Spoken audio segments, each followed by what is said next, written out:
It is now officially spooky season.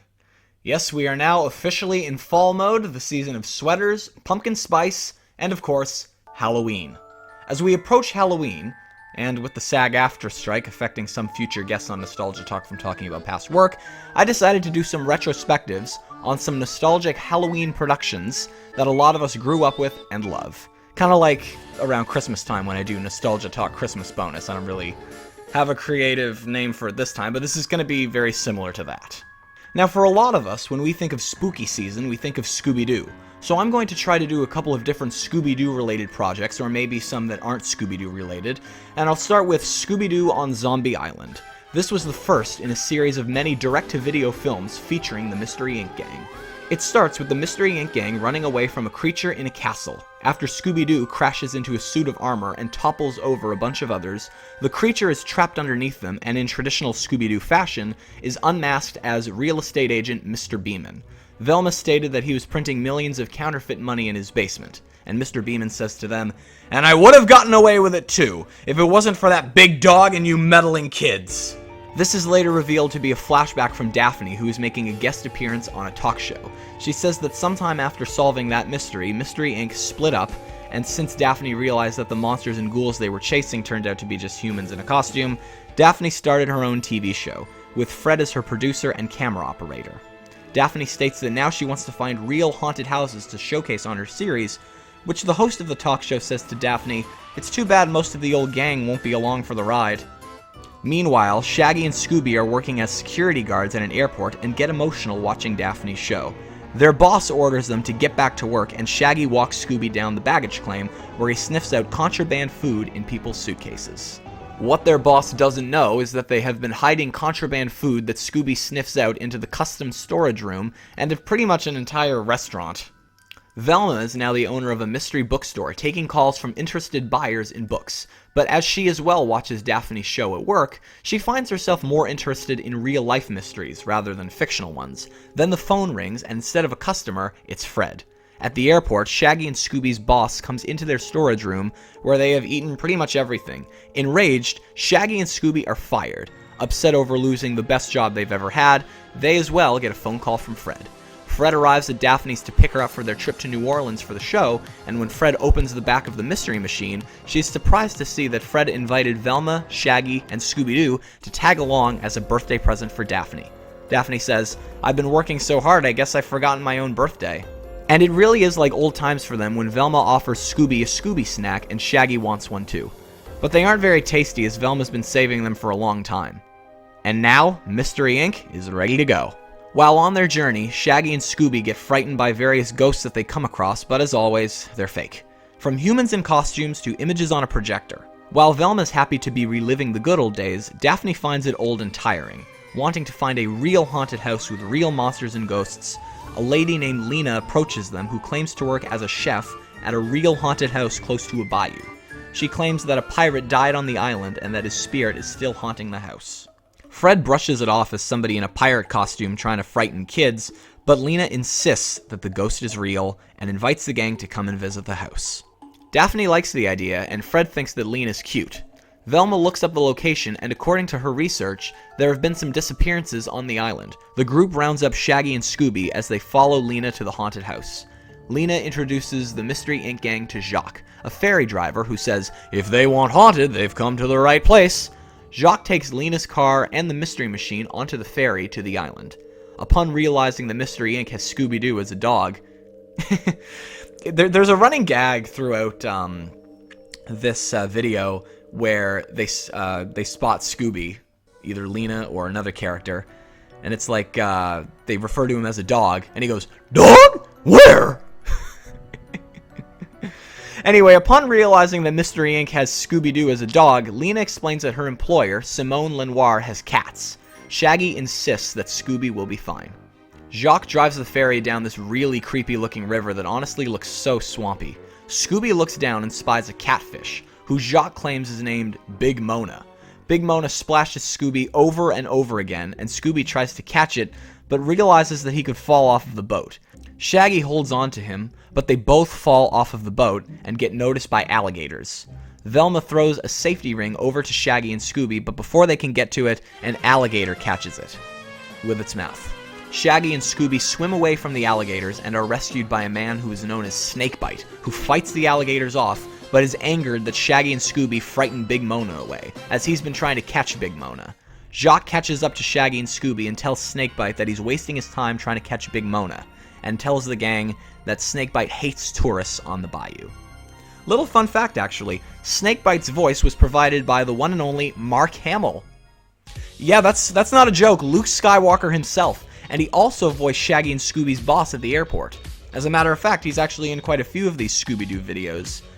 Maybe I'll do some retrospectives on them, and I'll point him out as I talk about them. But anyway, going back to this. With Shaggy and Scooby now safe and back on Jacques' boat, they arrived at their destination, Moonscar Island. Jacques drops them off, and Lena takes the Mystery Inc. gang to the haunted house. Fred gets some video footage of the cats, tempting Scooby to jump out of the mystery machine after them. One of the cats jumps into the arms of Lena's boss, Ms. Lenoir, but the cat jumps out before Scooby crashes into her. Ms. Lenoir is outraged by Scooby's actions and the mess that he made in the garden, also annoying Beau, the gardener. Ms. Lenoir has never heard of Daphne's show, and when Lena tells her that she wanted to show them a real haunted house, Ms. Lenoir seems offended that Lena brought the Mystery Inc. gang to hers. Daphne compliments Ms. Lenoir that it is a nice house, and Ms. Lenoir explains that it used to be a pepper farm, and also claims that her house is in fact haunted, inviting the gang into the house to look around as long as Scooby-Doo will refrain from chasing the cats. So Shaggy and Scooby hit the kitchen, and Lena allows them to taste gumbo that is cooking on the stove for dinner. Scooby has an entire bowl of it, but Shaggy feels it should have some more spice. As Daphne prepares to interview Lena about working for the haunted house, they hear a scream coming from the kitchen. At first they think that Shaggy and Scooby spotted a ghost, but actually it was a reaction to the peppers that they put in the gumbo.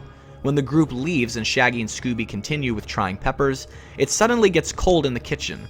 This gust of air shows up, and it writes, "Get out," on the kitchen wall. As Daphne, Fred, Velma, Lena, and Ms. Lenoir are still checking out the place, they hear Shaggy and Scooby screaming again. At first, they think it's yet another reaction from the peppers, but Shaggy shows them the writing on the wall. Daphne gets Fred to record her showcasing it, and then the cold air comes back. Daphne asks, "Who opened a window?"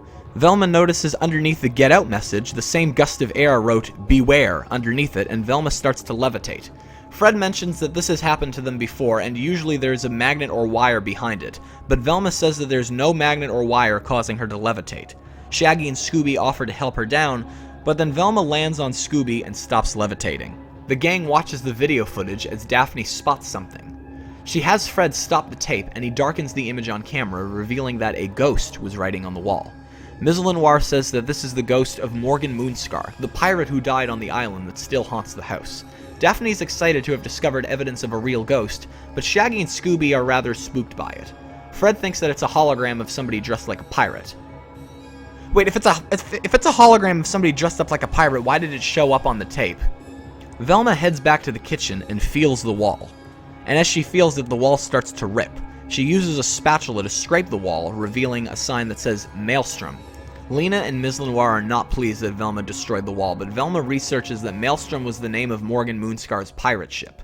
Ms. Lenoir states that because the house is so old, pieces of the pirate ship could have been used to build the house.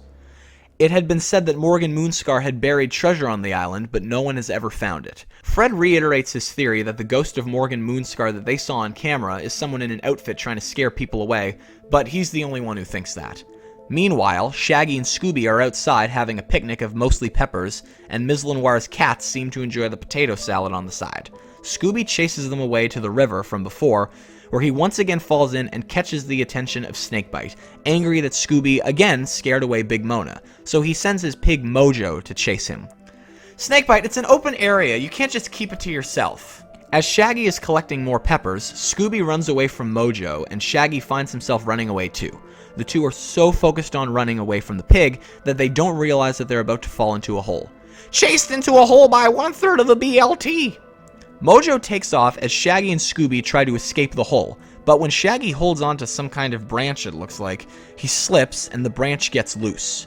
Underneath it is a skeleton hand, and some kind of green ghouly thing, I don't know what the hell that is, wraps itself around the hand, pulling the entire skeleton out of the dirt, and it becomes a zombie.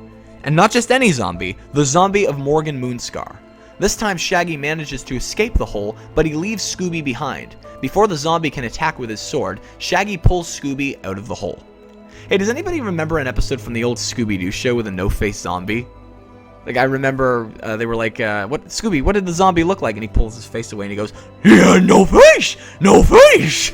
Anyway, Shaggy and Scooby run away from the area as the zombie of Morgan Moonscar also climbs out of the hole. Wait, how? He's a zombie! As they make their escape, the pair crash into Bo, the gardener from before. Shaggy tells Bo, there's a dead guy following us! But when Bo looks, he doesn't see the zombie. That's when they hear a rattling in the bushes, but it turns out to be Velma, Daphne, Fred, Lena, and Ms. Lenoir. Velma wonders what's going on as they could hear Shaggy and Scooby screaming from the house. Shaggy tells the gang what happened, and Fred asks where it happened. Shaggy leads the gang to the hole. Fred looks inside of it, but doesn't see anything. Shaggy explains the story, and when he explains that they ran into Bo, Velma questions why Bo was there. Bo responds that he was doing some planting and went to go get a drink, before Shaggy and Scooby crashed into him. Because of the size of the hole, Velma asks him, what are you planting, elephants? Bo angrily leaves the area, and Velma starts to have suspicions about Bo. Upon realizing how late it is before they can take the ferry back, Ms. Lenoir offers to let the Mystery Inc. gang stay for the night as they continue with their mystery. After Lena shows the gang to their rooms, she suddenly disappears before Daphne can thank her. While Shaggy gets ready for dinner and Scooby spends time with an owl, another ghost appears in the mirror. The pair escape the ghost before it can get its hands on them and run into Fred's room. Fred is so surprised that all three of them crash into Ms. Lenoir. Velma and Daphne arrive, and Shaggy explains what happened. But when he takes them to his and Scooby's room, the ghost is no longer there. As usual, Shaggy tells the gang that the ghost is in the mirror, describing it as some Civil War guy. Fred says, well, there's nothing in the mirror now. Velma even checks behind the mirror, but likewise there's nothing there also. But she does discover something underneath the dust behind it. She blows the dust off, causing Scooby to sneeze. Scooby sneezes and the dust get on Velma's glasses and she can't see what's under the dust, but Scooby cleans them for her and she notices a little sign behind the mirror. Ms. Lenoir says that there were some Confederate bearings on the island, and Velma starts to believe Shaggy and Scooby. Like ghost pirates, ghost soldiers, what's next? And then Lena comes in. Dinner! That definitely gets the ghosts and zombies off of Shaggy and Scooby's minds, but Ms. Lenoir won't let Scooby eat at the table, and Shaggy takes him into the kitchen. Lots of food, but when they get there, the cats are already eating, and Scooby is not happy. Shaggy tries to hold on to him, but Scooby ends up taking off after the cats, chasing them into the dining room. That's the last straw for Ms. Lenoir, and she forces Scooby to eat outside. Scooby refuses because of the zombie of Morgan Moonscar, so instead of eating outside where the zombie can find them, Scooby and Shaggy eat in the back of the mystery machine. While they're eating, the cats start meowing and Scooby spots them up in a tree and on top of the mystery machine. Like it's hard to enjoy a meal with a bunch of eyes staring at you! So Shaggy drives him and Scooby to find somewhere else to eat where they won't be disturbed by cats. Meanwhile, back at Ms. Lenoir's house, Velma starts wondering why these ghosts and zombies want them off of the island. Fred insists that they're just people wearing costumes and want Moonscar's treasure. But Velma isn't so sure, as she and Fred come up with different theories as to what these creatures want. Daphne, on the other hand, believes that these could be real monsters. Meanwhile, in the mystery machine, the peppers become a bit too much for Shaggy and Scooby, and they race out of the van and head to a river to get some water. As in, like, they dunk their heads into the river and drink the water. And as their heads are in the river, a zombie crawls out of the ground underwater, followed by many others after, with some even coming out of the ground on the other side of them. Shaggy and Scooby manage to get back into the van and drive away from them, but one of the zombies hitched a ride on top of the mystery machine. They manage to get it off, and the zombie crashes into a tree. Shaggy tries to drive away as the zombies get closer and closer to them, but the mystery machine gets stuck in the dirt. The pair escape the area and crash into Bo, but because it's so dark, they at first believe that Bo as well is a zombie and run off scared. Back at the house, after Fred compliments Lena for her pecan pie, wanting to do a segment on Daphne's show about it, like he calls it supernatural, the gang can hear Shaggy and Scooby screaming in terror again. Ms. Lenoir has Lena get the gang lanterns so they can find the pair and figure out what's going on. Velma, Fred, and Daphne head off to find them and find Bo instead. Bo leads the rest of the gang to where Scooby and Shaggy are. He calls them their crazy friends. Velma calls Bo out for never being around when the ghosts and zombies are, with her and Fred beginning to believe that Bo is behind all of this, but Daphne puts a stop to that so they can focus on finding Shaggy and Scooby. The gang decides to split up to find them, with Velma partnering with Bo, mostly to figure out what he's up to. While on the hunt, Bo confronts Velma for acting suspicious towards him. Velma's not afraid to tell Bo that she has her reasons to believe that he's a suspect. Bo grabs Velma and picks up a rock. At first, Velma believes that he's going to throw it at her, but he actually throws it at the direction of the oncoming quicksand so that Velma doesn't sink in it. On the other side of the coin, Daphne discovers the abandoned mystery machine with the door wide open. She opens the back door and all that she finds is just crawdad shells that Shaggy and Scooby left behind. While Fred inspects the van, a hand touches Daphne's shoulder. Daphne grabs it and throws it over, revealing a zombie. In traditional Scooby Doo fashion, Fred and Daphne believe that it's just someone wearing a costume, and the first person that they suspect is Bo. Before they can unmask the zombie, another figure is heard in the woods coming close to Fred and Daphne. Daphne throws it over too, and it's revealed to be only Shaggy, with Scooby Doo following behind. Daphne attempts to remove the mask from the zombie, but has a hard time doing so. Fred says to her, "You're just not pulling hard enough." Offended, Daphne has Fred do it himself. Fred gives his camera to Shaggy, but he's so scared by what could happen that he shakes it. Fred says, either hold it still or give it to Daphne, and Shaggy picks the second option. So now Fred tries to pull off the mask, but he pulls the head off instead, realizing that it is in fact a real zombie. The zombie reattaches its head and a wind blows, signaling more zombies to emerge from the river. So, are the zombies like just hiding in the river or something, or are like did they just hide the bodies of the zombies in the river or something? Like, what's that all about? Shaggy and Scooby try to run away, but on the other side of them, more zombies emerge from the river.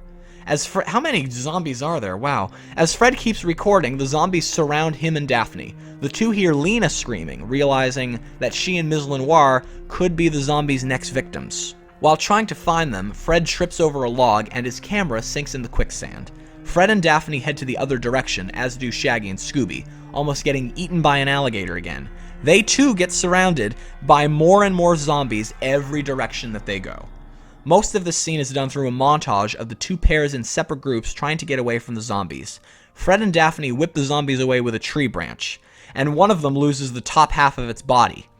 And Shaggy and Scooby get caught on a fishing line by Snakebite. I hope that Snakebite is aware of what's going on. He was a suspect earlier, but that was ruled out when they realized that these are real friggin' zombies.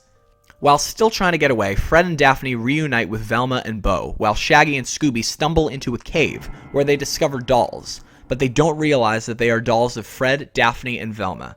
As Fred and Daphne explain what happened to Velma and Bo, even mentioning the part about the real zombies, Fred, Daphne, and Velma levitate off of the ground.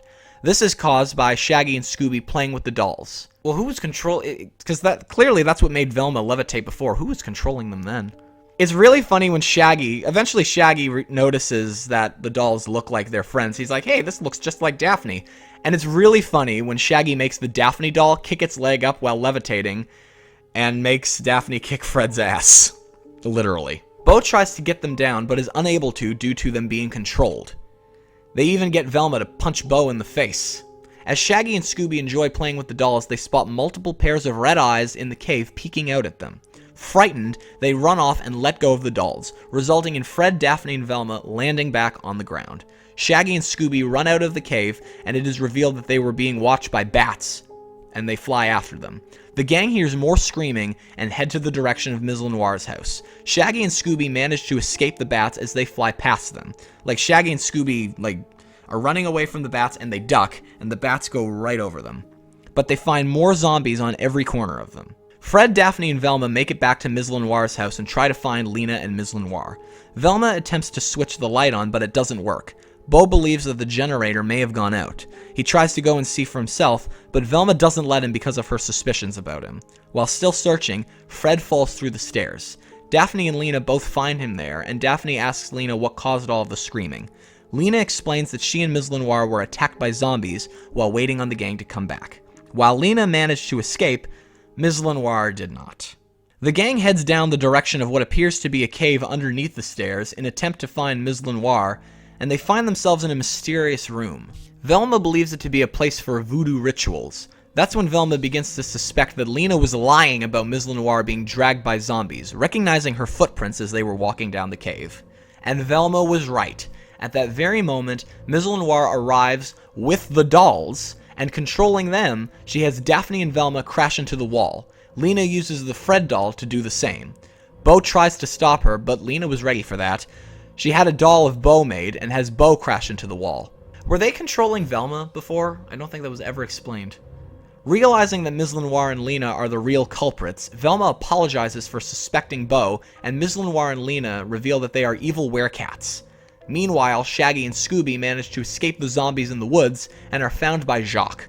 Wanting to get off of the island, Jacques reveals that he as well is a werecat and chases after the pair. That's when Ms. Lenoir reveals her plans to the Mystery Inc. gang.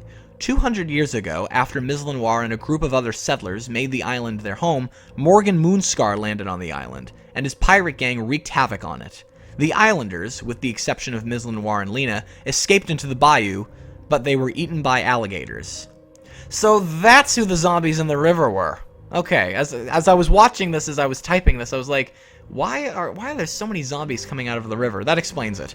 Anyway, praying to their cat god to curse Moonscar, Ms. Lenoir and Lena were transformed into werecats and murdered Moonscar and his crew, placing a curse on themselves as a result. As time went on, the island continued to get visitors, one of who started a very successful pepper farm on the island. But when the harvest moon came along, Ms. Lenoir and Lena were turned into werecats through their curse and murdered the farmers. Since then, Lena has managed to lure many tourists to the island, including the Mystery Inc. gang. Daphne then realizes that the zombies that the gang came across were only trying to let them know that what happened to them could happen to the Mystery Inc. gang. Ms. Lenoir then hears a cat prowl and notes that Jacques has found Shaggy and Scooby. Fred is surprised that Jacques is involved in this, and she tells the gang that Jacques, like Ms. Lenoir and Lena, wanted immortality. When Jacques captures Shaggy and Scooby in the woods, the zombies appear and attack him, releasing Shaggy and Scooby. Lena hears the prowls and surmises that Jacques is in trouble, but Ms. Lenoir prefers to leave him so they can drain the life out of Fred, Daphne, Velma, and Bo by the time the harvest moon arrives. After escaping Jacques, Shaggy and Scooby stumble into the hallway that the rest of the gang found before they made their discovery. Before Ms. Lenoir and Lena can drain the life out of the rest of the gang for their own immortality, Shaggy and Scooby slide crash right into them. But it doesn't knock them out, and they try to capture Shaggy and Scooby, with Ms. Lenoir saying, "I've had enough of that meddling dog!" And of course, Scooby, "Dog? Where?" Trying to get away, the dolls make their direction to the tip of a burning torch, making Fred, Daphne, Velma, and Bo sweat, and they start melting. But the zombies find Shaggy and Scooby, and unaware of what is really going on, the pair run the other way, making the dolls get out of the way of the flame, and Fred, Daphne, Velma, and Bo are no longer sweating and melting. It's honestly like nothing happened. Once Ms. Lenoir and Lena get their hands on Shaggy and Scooby, they get attacked by zombies and the pair is again released. While still trying to escape the zombies, Daphne explains to Shaggy that the zombies are on their side. Shaggy doesn't believe her and they get captured by Jacques again.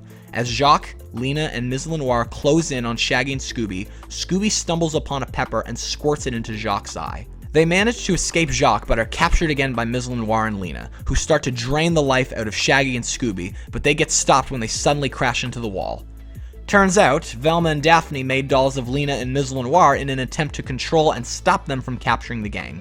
Fred and Bo check on Shaggy and Scooby after they have been zombified, but because Daphne and Velma stopped Ms. Lenoir and Lena, they return to normal. As Lena, Ms. Lenoir, and Jacques close in on the gang, Bo picks up a torch from the wall and uses it to fight off the werecats. Jacques throws it onto the ground, but the heat from it kills Ms. Lenoir, Lena, and Jacques, and the spirits of the zombies are separated from them, so now they can finally rest in peace. With the mystery now solved, Daphne's upset that without video, she doesn't have anything for her show. Velma says that the police won't believe them, but then Bo reveals that he actually is an undercover detective who has been investigating the disappearances of tourists to the island. He also doesn't think anyone will believe him, and Daphne offers him the chance to speak about it on her show. With the zombies and werecats now gone, the Mystery Inc. gang takes off from Moonscar Island. They take the mystery machine onto the ferry and wait for Scooby, who is just picking some peppers for the trip. But the boat leaves before he can get on it, and as he tries to, he gets stuck between two wooden poles on the dock. Once he is loose of them while gripping onto the boat, he frightens Big Mona just as Snakebite caught the fish and lands inside of the mystery machine. Once Scooby sits down to have lunch, some of the cats surround him and everyone heads back. So did they just adopt Ms. Lenoir's cats or something? I also want to mention that in the end credits, there's a very nice dedication to Don Messick. Now, for those of you who don't know, Don Messick was the original voice actor for Scooby Doo and passed away sometime before this. I think this was one of the first Scooby Doo projects produced and released after Don passed away, and honestly, he brought a real sense of humor to the character. He was the first person to do Scooby Doo, and, you know, like, you watch Scooby Doo productions now, and he still has that sense of humor. You know, Scooby-Dooby-Doo! You know, that's all because of Don Messick. So, Scooby Doo on Zombie Island was dedicated to the original Scooby Doo master himself, the one and only Don Messick. So that's all I've got to say about Scooby Doo on Zombie Island. What did you think of it? Would you ever want to visit Moonscar Island? If you do, it's probably safer now, you know, with no zombies and werecats. Anyways, I hope you enjoyed listening to me talk about it. I'm working on some more Halloween retrospectives. Maybe some of those will be Scooby Doo related, some might not be. So I'll see you with those really soon.